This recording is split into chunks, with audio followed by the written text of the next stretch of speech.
पुढची एक महत्त्वाची बातमी बघूया। राज्याला वेध लागलेत गणपतीच्या आगमनाचे आणि यातच बाप्पांच्या स्वागतासाठी सगळेच तयारी करताना दिसत आहेत। या तयारीमध्ये ढोल ताशा पथकांनी आपल्या सरावाला आता सुरुवात केलेली आणि या तयारीत मुंबईच्या गिरगावातील ध्वज पताका पथकाने यंदा आपल्या पथकामध्ये संबळ या वाद्याचा समावेश केलेला आहे। या निमित्ताने गणेश भक्तांना संबळ आणि ताशाची पहिल्यांदा जुगलबंदी बघायला मिळणार आहे। या खास जुगलबंदीचं संयोजन केलंय प्रसिद्ध ढोलकी वादक विजय चव्हाण यांनी आणि त्यांच्याशी बातचीत केली आमचे प्रतिनिधी विशाल परदेशींनी। गिरगाव ध्वजपताका पथक जे आहे यात यंदा प्रसिद्ध ढोलकी वादक किंवा प्रसिद्ध चर्मवाद्य वादक विजय चव्हाण एक वेगळं संयोजन करतात आणि त्या संयोजनाच्या माध्यमातून मला असं वाटतं मास्तर आम्हाला असं ऐकायला मिळालं की पहिल्यांदाच या ढोल ताशा पथकामध्ये संबळ देखील असणार आहे। काय नेमकं असं आहे की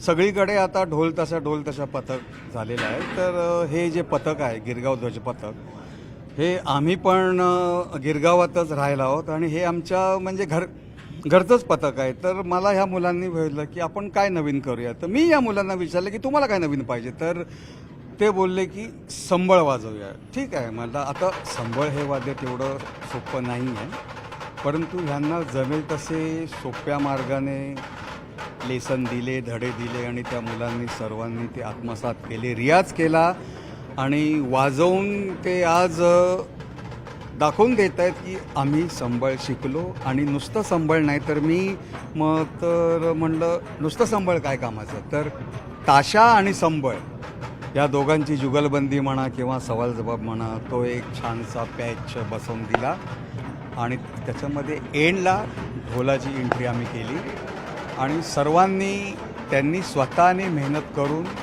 ते त्यांनी अवगत केलं। ते चांगलंच प्रेझेंट करतील, मी फक्त नाममात्र आहे। ही सर्व मेहनत सर्व श्रेय त्यांचं मंडळी असं हे गिरगावकरांना सुचू शकतं, कारण अर्थातच कलेचं माहेरघर म्हणून देखील गिरगावला ओळखलं जातं आणि त्यातलाच एक कलावंत आपली सेवा जी आहे या ढोल ताशा पथकाच्या माध्यमातून बाप्पांच्या चरणी रुजू करतोय। म्हणून तर एकच आवाज, गणपती बाप्पा मोरया।